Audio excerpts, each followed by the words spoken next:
আসসালামু আলাইকুম। আজকে আমি আপনাদের সাথে শেয়ার করব গরুর মাংস রান্নার রেসিপি।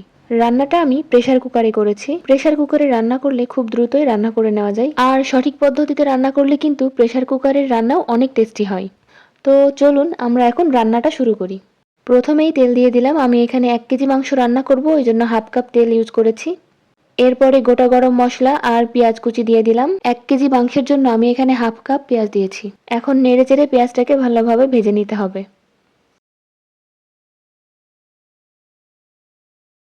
2-3টার মতো তেজপাতা দিয়ে দিলাম। এখন নেড়েচেড়ে বাটা মশলাগুলো দিয়ে দিব। বাটা মশলার মধ্যে আছে 2 চামচ রসুন বাটা, 2 চামচ আদা বাটা আর 2 চামচ জিরা বাটা। গরুর মাংসে আদা বাটা আর রসুন বাটা সমপরিমাণ দিতে হয়। এখন মশলাটা ভালোভাবে নেড়েচেড়ে কষিয়ে নেব। আর মশলাটা কষানোর জন্য এখানে সামান্য পরিমাণ পানি দিতে হবে, না হলে নিচে লেগে যেতে পারে বা পুড়ে যেতে পারে। আদা রসুনের কাঁচা গন্ধ চলে গেলে গুঁড়া মশলাগুলো দিয়ে দেব। গুঁড়া মশলার মধ্যে আছে হাফ চামচ হলুদ গুঁড়া, 2 চামচ মরিচ গুঁড়া, 1 চামচ ধনিয়ার গুঁড়া, 1 চামচ গরম মশলার গুঁড়া। এখন মশলাটা ভালোভাবে নেড়েচেড়ে কষানো শুরু করব। মশলাটা ভালোভাবে কষানোর জন্য সামান্য পরিমাণ পানি দিয়ে দিলাম।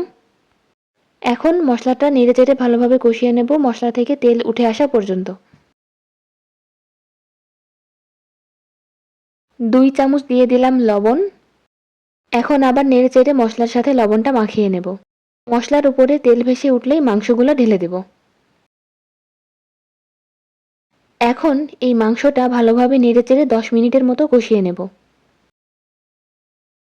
এই পর্যায়ে আলাদা করে কোনো পানি দেওয়ার প্রয়োজন নাই, কারণ মাংস থেকেই অনেকটা পরিমাণ পানি বেরিয়ে আসে। আমার রান্নায় আপনারা তা লক্ষ্য করতে পারেন।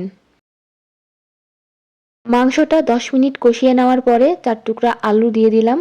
আপনারা চাইলে আলুটা এখানে অ্যাভয়েড করতে পারেন। আমার ফ্যামিলির মানুষ আলু অনেক পছন্দ করে, এইজন্য আমি কয়েক টুকরো আলু দিয়েছি। আলুটা দেওয়ার পরে পরিমাণ মতো গরম পানি দিয়ে দিলাম। এখানে কিন্তু পানি পরিমাণ মতোই দিতে হবে, বেশি পরিমাণ পানি ব্যবহার করা যাবে না। আপনারা দেখলেই নিশ্চয়ই বুঝতে পারবেন ঠিক কতটা পরিমাণ পানি দিতে হবে। মাংস দেখা যাচ্ছে এরকম পর্যায় পর্যন্ত আমি পানি দিয়েছি, আপনারাও এই পর্যায়েই পানি ব্যবহার করার চেষ্টা করবেন। এখন আমি প্রেসার কুকারের ঢাকনাটা দিয়ে আটকিয়ে দিলাম। এখন 20 মিনিটের জন্য রান্না করে নিলেই হয়ে যাবে।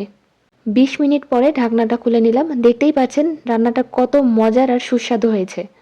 শেষে আমি 1 চামচ জিরার গুঁড়া আর 1 চামচ গরম মশলার গুঁড়া দিয়ে দিয়েছিলাম। প্রেসার কুকারে এভাবে রান্না করলে কিন্তু রান্নাটা অনেক মজার আর সুস্বাদু হয়। আপনারা যদি প্রেসার কুকারে রান্না করেন তাহলে অবশ্যই এই পদ্ধতি অবলম্বন করেই রান্নাটা করে দেখবেন। অনেক মজা হয় রান্নাটা। ভিডিওটি ভালো লাগলে অবশ্যই আমার চ্যানেলটি সাবস্ক্রাইব করে দেবেন। এতক্ষণ আমার সাথে থাকার জন্য আপনাদেরকে অনেক অনেক ধন্যবাদ।